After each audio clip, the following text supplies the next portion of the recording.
معزز سامعین، واجب الاحترام بزرگوں اور دوستوں، محرم الحرام کے حوالے سے گزشتہ جمعے بھی بات کی تھی اور اس سے متعلق کچھ تمہیدی باتیں بھی مناقب صحابہ کے اندر صحابہ کی عظمت و محبت کے اعتبار سے گزشتہ ہفتے بھی عرض کی تھی۔ محرم الحرام کا مہینہ یہ پہلے ہی سے حرمت والا مہینہ ہے، اور اسی مہینے کے اندر اس مہینے کی 10 تاریخ کو یہ واقعہ اور سانحہ کربلا یہ بھی پیش آ گیا، جس کی وجہ سے اس مہینے کو، اس دن کو ایک غیر معمولی شہرت حاصل ہو گئی۔ اسلامی تاریخ کے اندر اس کا ایک خاص مقام و نام ہو گیا، اس اعتبار سے کہ اس مہینے کے اندر اور اس تاریخ میں یہ سانحہ، یہ حادثہ پیش آیا۔ بہرحال اس کے اندر کچھ باتیں آج کی نشست کے اعتبار سے بھی کچھ ابتدائی باتیں یا تمہیدی باتیں ایک دو اس میں عرض کر دوں۔ باقی میں نے یہ گزشتہ جمعے بھی بات عرض کی تھی کہ ان دنوں کے اندر جیسے گزشتہ ہفتے حضرت عمر رضی اللہ تعالیٰ عنہ کی سیرت پر کچھ نہ کچھ بات ہوئی، انشاءاللہ حضرت امام حسین رضی اللہ تعالیٰ عنہ ان کے کچھ مناقب و سیرت آج کی نشست میں مختصراً عرض کریں گے، اور اس کو بیان کرنے کا اصل مقصد کیا ہے وہ میں نے عرض کیا تھا کہ خاص دنوں کو منانا یہ مقصود نہیں ہے، بلکہ اصل تو ان حضرات کی سیرت کو اپنے سامنے رکھتے ہوئے ان جیسی زندگی گزارنے کی کوشش کرنا، اور ایسے جیسے دین کے لیے انہوں نے قربانیاں پیش کی، ایسے ہی ہمارے اندر بھی ایک جذبہ پیدا ہو، ہم بھی اور ہماری اولادیں بھی ان کی سیرت کو سامنے رکھ کے اپنی زندگی گزاریں، ان کو نمونہ بنائیں، ان کو اپنے لیے مثال بنا کے اپنی زندگی گزارنے کی کوشش کریں۔ اکثر محدثین نے کتب حدیث کے اندر باب مناقب الصحابہ یہ عنوان عام طور پہ قائم کیا ہے، جس میں عمومی طور پر صحابہ کرام کے مناقب، ان کے فضائل یہ بیان ہوئے، اور پھر اسی کے ذیل میں مختلف خاص اصحاب کا بھی ذکر ہے، اور اکثر محدثین نے مناقب اہل بیت یہ بھی عنوان قائم کیا ہے حدیث کی کتابوں کے اندر۔ بہرحال صحابہ کرام کی جو عمومی شان ہے قرآن کریم کے اندر واضح طور پر بیان ہوئی۔ آپ علیہ السلام نے عمومی طور پر صحابہ کرام کی عظمت کو بیان فرمایا، اور گویا آنے والی امت کو یہ درس دیا کہ ہر ایک صحابی کی عظمت، محبت، اس کی عقیدت یہ تمہارے دلوں کے اندر ہونی چاہیے، اور ہر ایک سے ہی محبت یہ گویا ایمان کا حصہ ہے، یہ تمہارے لیے دین کا، ایمان کا معیار ہے، جس کو اللہ رب العزت نے خود معیار قرار دیا ہے قرآن کریم میں۔ اس لیے ایک تو یہ چیز ہمارے سامنے رہنی چاہیے ہر ایک صحابی سے متعلق۔ دوسری یہ بھی چیز اس کے اندر سمجھنے کی ضرورت ہے کہ آپ علیہ السلام نے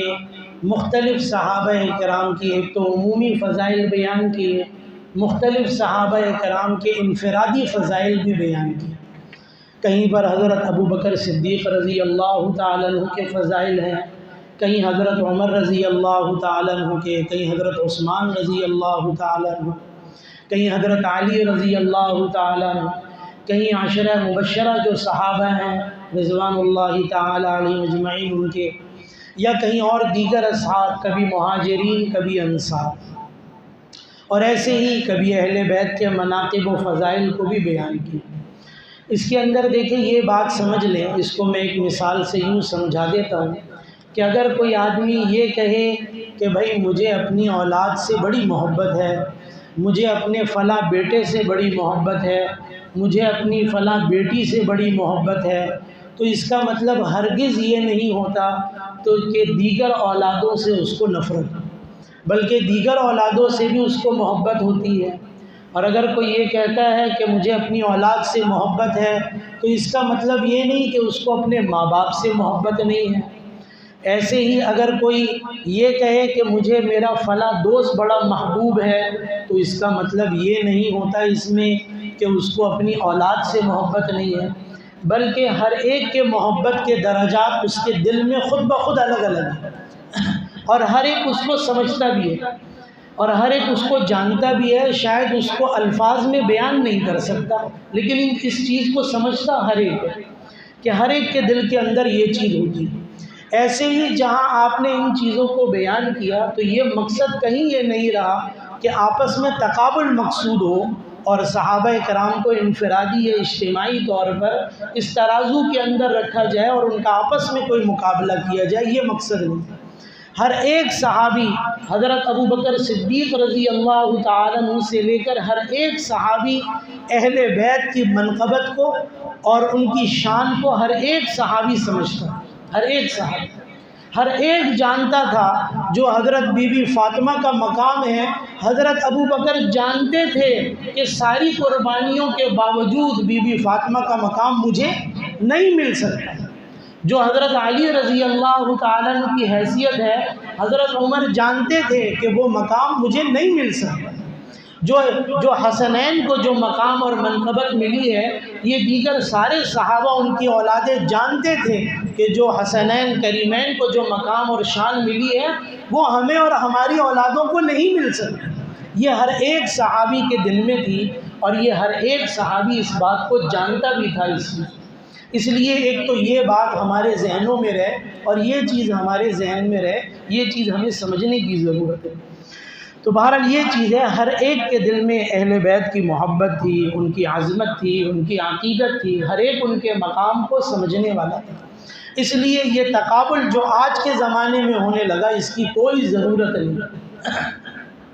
بلکہ ہر ایک کی محبت کے ساتھ اہل بیت کی عقیدت و محبت یہ بھی ہونا لازمی اور ضروری ہے۔ اس لیے اس چیز کو بھی سمجھیں۔ اور جہاں دین کے دیگر شعائر کی حرمت ہے، ایسے ہی اہل بیت کی عزت و حرمت بھی ہمارے دلوں کے اندر ہونی چاہیے،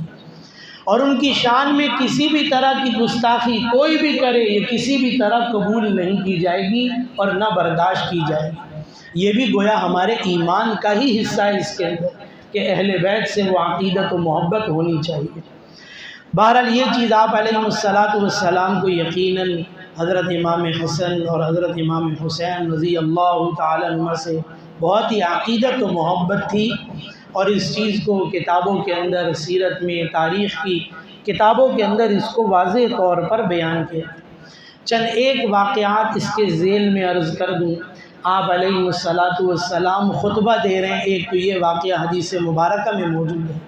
اور دونوں حضرات حسنین آپ کی گود میں موجود تھے جب کہ آپ علیہ السلام خطبہ دے رہے تھے۔ آپ علیہ السلام گھر تشریف لے گئے، اور اس وقت میں حضرت فاطمہ رضی اللہ تعالیٰ عنہ ان کے گھر پہ تشریف لے گئے، اور وہاں جانے کے بعد آپ نے دیکھا دونوں بچے رو رہے ہیں۔ تو آپ نے حضرت فاطمہ سے پوچھا کیا بات ہے، یہ دونوں بچے کیوں رو رہے ہیں؟ تو حضرت فاطمہ نے فرمایا اللہ کے رسول بھوک ہے اور کھانے کو کچھ نہیں، میرے پاس بھی دودھ نہیں کہ میں ان کو پلاؤں، میں تو خود فاقے سے ہوں۔ آپ علیہ السلام نے حضرت حسن رضی اللہ تعالیٰ عنہ کو گود میں اٹھایا، اپنی زبان مبارک نکالی اور ان کے منہ میں ڈالی، وہ اس کو چوسنے لگے اور چوستے چوستے خاموش ہو گئے، گویا ان کا پیٹ بھر گیا۔ اور پھر اس کے بعد حضرت حسین رضی اللہ تعالیٰ عنہ کو اٹھایا اور ان کو بھی اٹھا کر یہی عمل فرمایا کہ اپنی زبان ان کے منہ میں۔ حدیث کے اندر بھی یہ واقعہ موجود ہے۔ غالباً حضرت عمر رضی اللہ تعالیٰ عنہ بھی ایک موقع پر دیکھا کہ حسنین آپ علیہ السلام کی پیٹھ پر سوار ہیں، اور آپ سواری بنے ہوئے ہیں اور آپ چل رہے ہیں ان کو اپنی پیٹھ پر بٹھا۔ تو انہوں نے فرمایا کہ دیکھو کیا بہترین سواری ہے جس پر یہ دونوں حضرات سواری کر رہے ہیں۔ تو آپ علیہ السلام نے فرمایا اے عمر تم یہ نہیں دیکھتے کہ دونوں سوار بھی تو کتنے شان والے ہیں کہ یہ دونوں میرے کندھے پر سوار ہیں، میری پیٹھ پر سوار ہیں۔ بہرحال یہ چیز ہے اس کے اندر۔ آپ علیہ السلام خطبہ دے رہے ہیں، باقی حضرات کے دروازے جو مسجد نبوی میں کھلا کرتے تھے بند کر دیے گئے۔ حضرت علی رضی اللہ تعالیٰ عنہ کا پہلے گھر دور تھا۔ آپ علیہ السلام نے ایک انصاری صحابی سے کہا کہ کیا ہی اچھا ہو تم علی کا گھر لے لو اور تمہارا گھر جو مدینے مسجد کے قریب ہے وہ گھر تم علی کو دے۔ فرمایا ٹھیک ہے اللہ کے رسول۔ وہ گھر تبادلہ کر لیا گیا، حضرت علی قریب آ گئے، سب کے دروازے بند کر دیے گئے، صرف حضرت علی رضی اللہ تعالیٰ عنہ کے گھر کا دروازہ وہ مسجد نبوی کے صحن میں کھلا کر آپ خطبہ دے رہے ہیں۔ اور فرمایا حسنین یہ گھر سے نکلے، گرمی کا وقت ہے، جمعے کا دن ہے، اور دیکھا آپ علیہ السلام نے دونوں بچے گر رہے ہیں تو آپ علیہ السلام نے خطبہ روک دیا اور درمیان سے راستہ بنایا اور دونوں بچوں کو گود میں اٹھایا اور اٹھا کر واپس منبر پر تشریف لے آئے اور فرمایا صدق اللہ انما اموالکم و اولادکم فتنہ۔ فرمایا اللہ رب العزت نے سچ کہا ہے کہ تمہارا مال، تمہاری اولاد تمہارے لیے بڑی آزمائش ہے۔ یہ دونوں بچے گھر سے نکلے، گرمی تھی، گر رہے تھے، چلا نہیں جا رہا، ان کی محبت کی وجہ سے مجھے برداشت نہیں ہوا، میں نے ان دونوں کو گود میں اٹھا لیا اور اپنے ساتھ لیا۔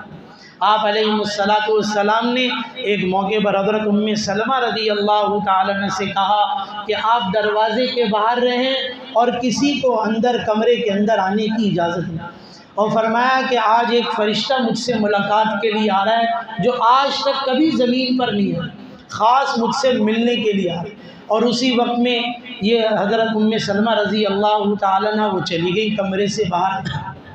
اور کھڑی ہو گئی۔ آپ علیہ السلام اندر ہیں، اتنے میں حضرت حسین رضی اللہ تعالیٰ عنہ آئے اور کود کے چھلانگ لگا کے کمرے کے اندر چلے گئے۔ اتنے میں آپ علیہ السلام کے رونے کی آواز آئی۔ حضرت ام سلمہ اندر داخل ہوئی تو اندر داخل ہونے کے بعد آپ نے دیکھا اپنے حضرت امام حسین کو سینے سے لگایا ہوا اور رو رہے ہیں۔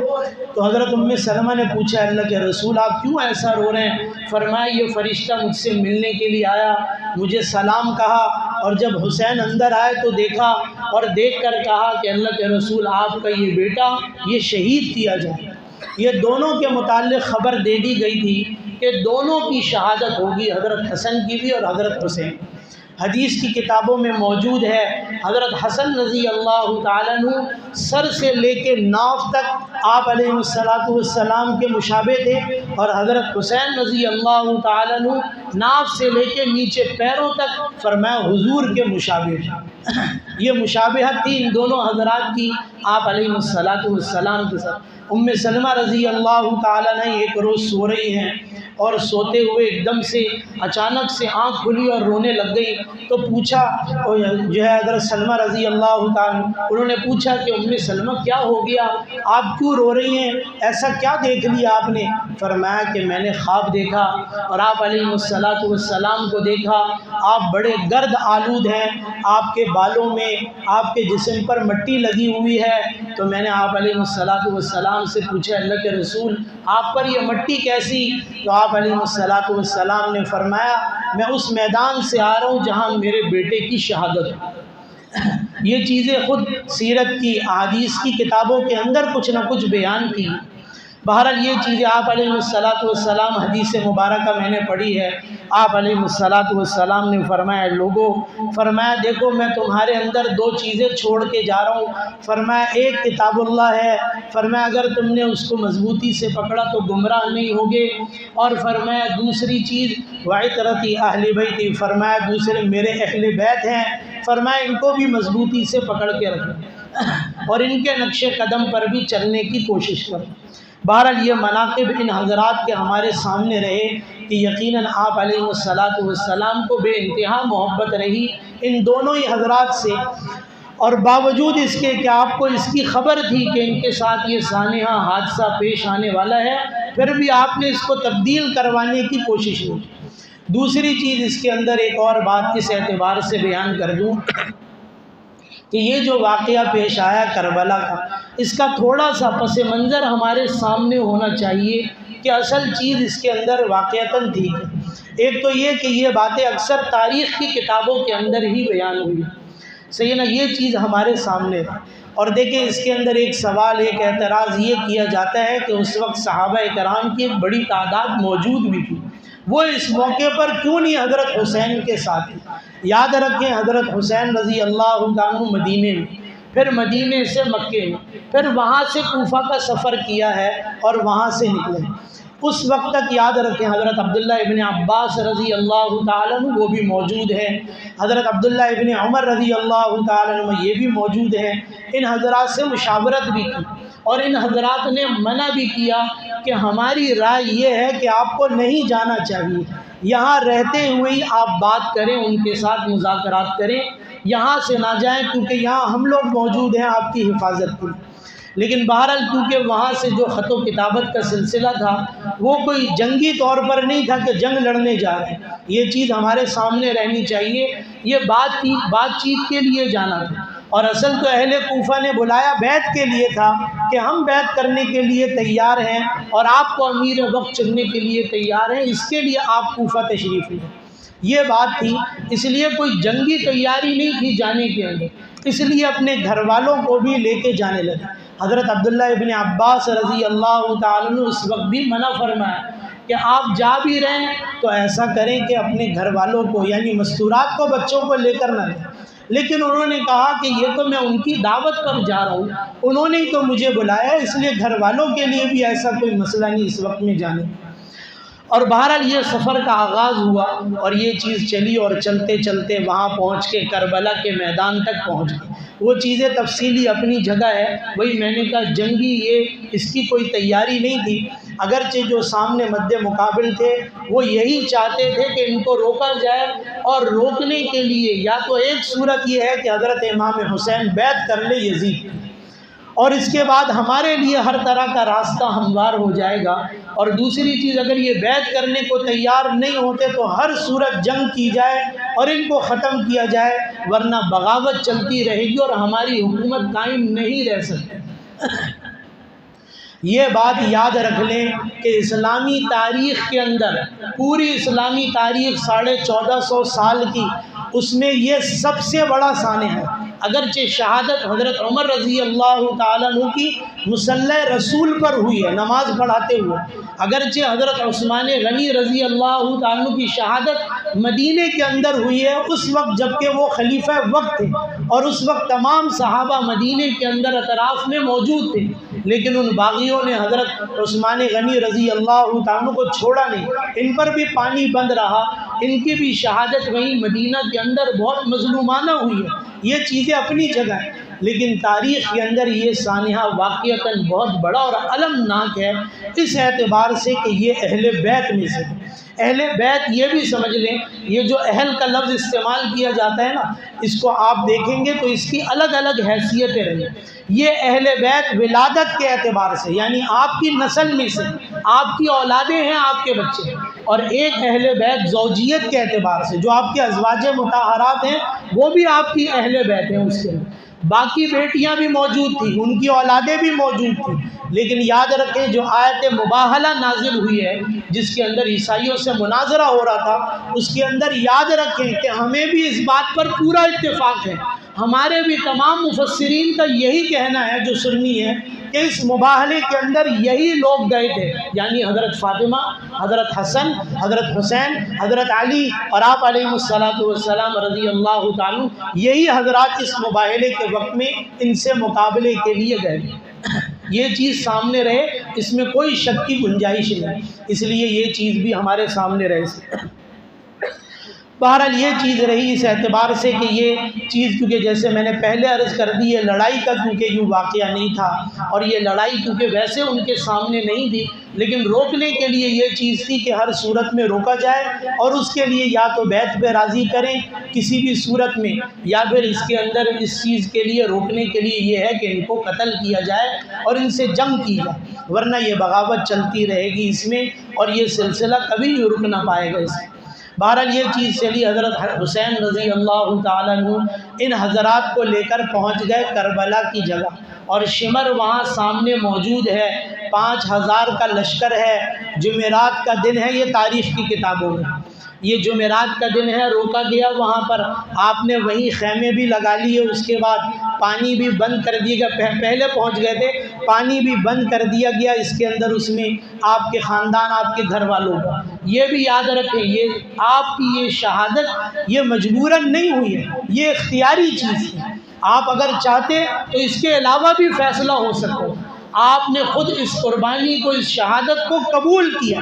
اور یہ بھی یاد رکھیں اس شہادت و قربانی کو خوشی سے قبول کیا ہے، جس کے جان دینے پر نہ آپ کو یوں غم تھا، نہ آپ کے گھر والوں کو کوئی غم تھا اس کے اندر۔ اور یہ یاد رکھیں جو میں نے پہلے بات عرض کر دی، تاریخ کے اندر بڑا المناک دردناک واقعہ ہے۔ اس سے پہلے جو لڑائیاں اور جنگیں ہوتی رہیں وہ اکثر کفر و اسلام کے درمیان تھی، یا مشرکوں سے لڑائی ہے، یا یہودیوں سے لڑائی ہے، یا مجوسیوں سے لڑائی ہے، یا مشرکوں سے لڑائی ہے، یا ایسی جھوٹی نبوت کا دعویٰ کرنے والوں سے جنگ ہے، یا مانعین زکوٰۃ مرتدین سے جنگ ہے اور لڑائی ہے۔ یہاں یاد رکھیں یہ لڑائی کفر و اسلام کی نہیں تھی،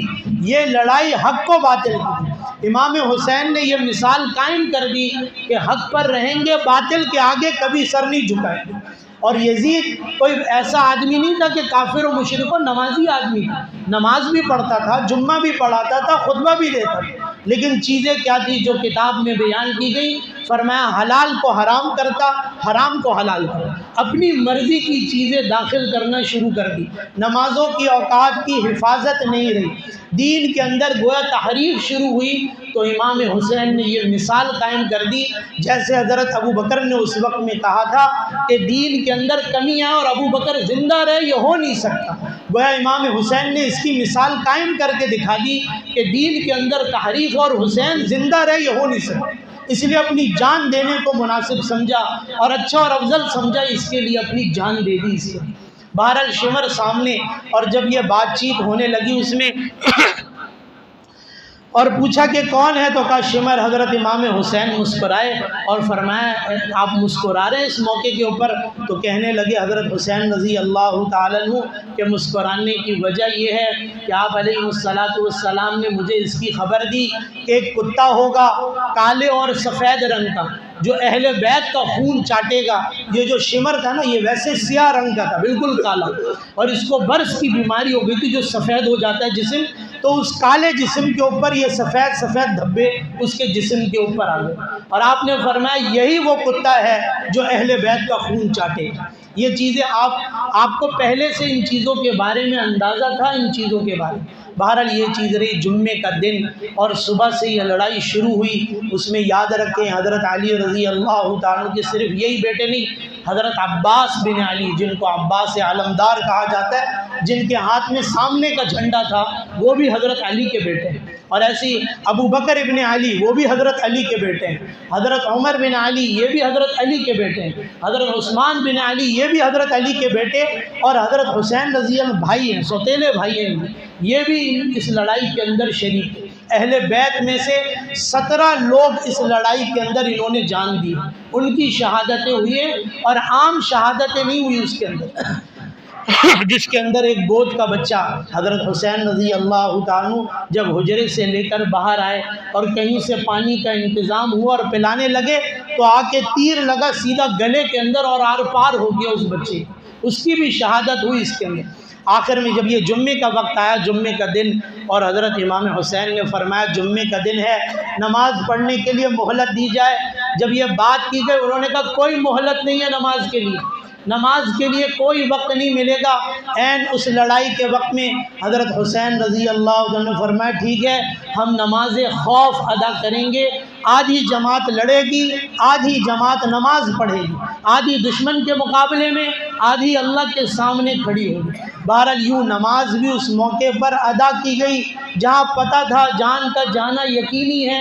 دشمن بڑا بے رحم ہے، کسی صورت چھوڑنے کو تیار نہیں، ہر صورت جان لے لے گا اس کے اندر۔ اس وقت میں بھی نماز کی فکر لگی رہی، نماز کی۔ اور یاد رکھیں آخری وقت جب جان دی ہے اور زخموں سے چور ہو گئے، تب بھی نماز ادا فرما رہے ہیں۔ اور اس نماز کے ادا کرتے وقت نیزے لگے، تلوار لگی، آخر میں گردن کاٹی گئی، اور فرمایا اس وقت بھی نماز کی حالت میں رہے اور نماز پڑھتے پڑھتے ہی وہ دنیا سے چلے گئے۔ فرمایا ایسی نماز جو آپ نے ادا فرمائی قیامت تک کوئی کر ہی نہیں سکتا، اور نہ کسی نے کی تاریخ کے اندر، نہ ایسی کوئی چیز، ایسی کوئی مثال ملتی۔ بہرحال یہ چیز ہمارے سامنے رہے کہ اہل بیت کی اور اصحاب کی قربانیاں بھی یقیناً اپنی جگہ، اہل بیت کی اپنی جگہ بہت بڑی قربانی رہی، جس میں اہل بیت میں سے صرف امام زین العابدین فرمایا رضی اللہ تعالیٰ صرف یہی بچے اس کے اندر اہل بیت میں سے، باقی آپ کی بہنیں، آپ کے گھر کی مستورات عورتیں بچی۔ حضرت زینب رضی اللہ تعالیٰ عنہا جو آپ کی بہن ہے، اس لڑائی میں اس موقع پر آپ کے ساتھ وہاں موجود بھی تھی۔ فرمایا ایسی عظمت والی، ایسی صبر، استقامت، استقلال والی بہن بھی کسی نے نہیں دیکھی۔ جہاں گھر کے مردوں کا یہ حال ہوا کہ سارے جوانوں کو شہید کر دیا گیا، اس موقع کے اوپر شام میں جب ان لوگوں کو قیدی بنایا گیا اور لے جایا جانے لگا تو انہوں نے فرمایا واہ محمدہ، فرمایا واہ،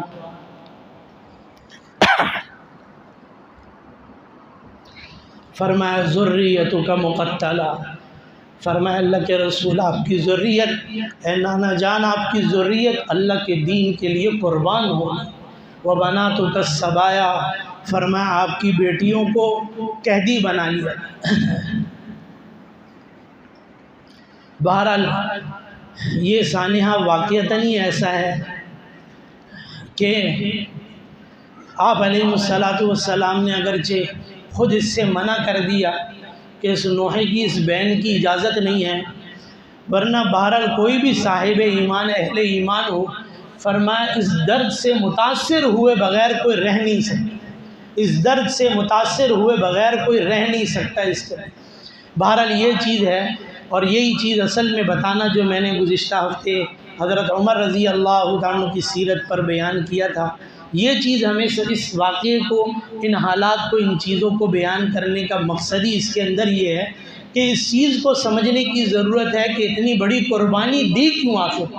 اگر یزید کی بیعت کر لیتے تو صرف جان نہیں بچتی، یہ بات یاد رکھیں، یہ نہیں ہوتا خالی جان بچ گئی، آپ یاد رکھیں دنیا کی بھی بڑی فراوانی ہوتی، بڑا مال ملتا، دنیا کی بڑی چیزیں ملتی، بہت جگہوں پہ زمینیں ملتی، ہو سکتا ہے کسی جگہ کوئی بڑا عہدہ بھی مل جاتا اگر یزید کی بیعت کر لیتے، صرف یہ نہیں تھا کہ جان بچ جاتے۔ تو اتنی بڑی قربانی دی کیوں آخر ان لوگوں نے؟ یہ وہ لوگ جن کے نفس دنیا میں سب سے زیادہ پاکیزہ تھے، سب سے زیادہ مقدس تھے، انہوں نے اپنی جانیں آخر دی کیوں اس کے لیے؟ فرمایا اس دین کے لیے قربانی۔ آج میرے اور آپ کے لیے دین پر چلنا بھی حقیقت میں مشکل ہے، چلنا بھی مشکل ہے۔ وہی میں نے کہا آخری وقت تک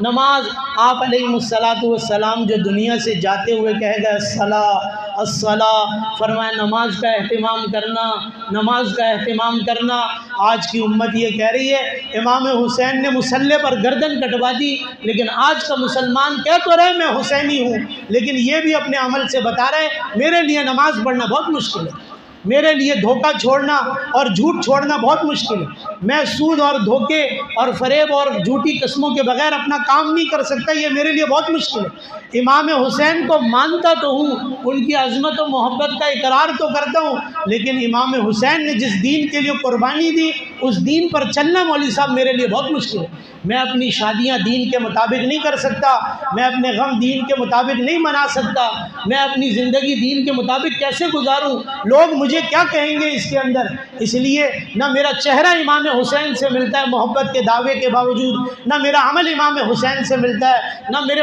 نسلوں کی زندگی امام حسین سے ملتی ہے، پھر یہ کیسی محبت ہے حضرت امام حسین، پھر یہ کیسا غم ہے، پھر یہ کیسی عقیدت ہے حضرت حسین رضی اللہ تعالیٰ سے۔ یہ چیز دیکھنے کی ضرورت ہے اصل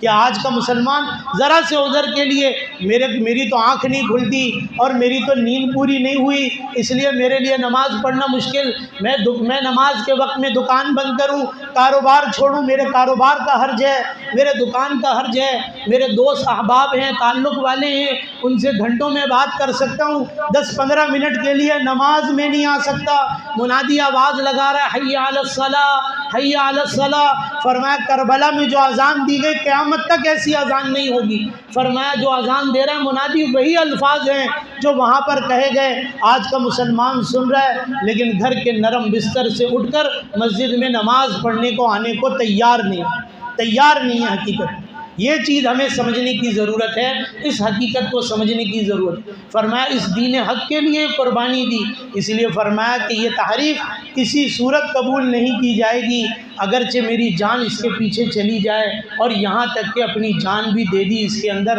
یہ چیز سمجھے اور اس کی جو اس کا پس منظر ہے اس کو سمجھے، اس واقعے سے ملنے والا سبق اور آئندہ کے لیے ہمیں جو راہ ملتی ہے وہ ہمیں سمجھنے کی ضرورت ہے۔ اور یہ میں نے گزشتہ ہفتے ہی بات عرض کی، ان حضرات کی سیرت کو، ان کی زندگی کو، ان کے حالات کو، واقعات کو سبھی صحابہ کو بیان کرے اپنے بچوں کو، کہ ہمارے بچے ان کو اپنا رہبر، اپنا رہنما سمجھیں۔ دنیا کے اندر بل گیٹس کو اور بڑے بڑے مالداروں کو، بڑے بڑے تاجروں کو اپنا جو ہے وہ رہبر اور اپنے لیے کو پیشوا سمجھ کے نہ چلیں، بلکہ ان کی جیسی زندگی گزارنے کی سوچیں اور گزارنے کی کوشش کریں کہ فرمایا وہ لوگ دنیا سے چلے گئے، آج بھی ان کا نام باقی ہے، قیامت تک مسلمان رہے گا اللہ اللہ کہنے والا، قیامت تک ان کے نام بھی باقی رہیں گے۔ اور وہ لوگ جنہوں نے ظلم کا ساتھ دیا، باطل کے ساتھ کھڑے ہوئے آج مٹ گئے، نام و نشان مٹ گئے، ان کی قبریں کہاں ہیں، ان کے کتبے کہاں ہیں، ان کے محلات کہاں ہیں، آج کسی کو بھی نہیں پتہ۔ فرمایا یہ ہے دین باقی ہے۔